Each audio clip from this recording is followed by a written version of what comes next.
Sakal Gunarnavasha Vande Guru Sri Charanaravindan.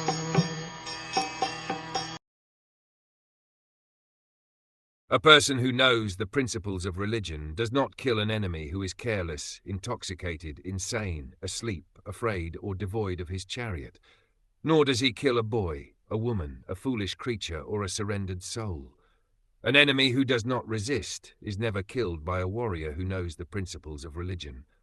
Formerly, battles were fought on the principles of religion, and not for the sake of sense gratification. If the enemy happened to be intoxicated, asleep, etc., as above mentioned, he was never to be killed. These are some of the codes of religious war. Formerly, war was never declared by the whims of selfish political leaders. It was carried out on religious principles free from all vices. Violence carried out on religious principles is far superior to so-called non-violence.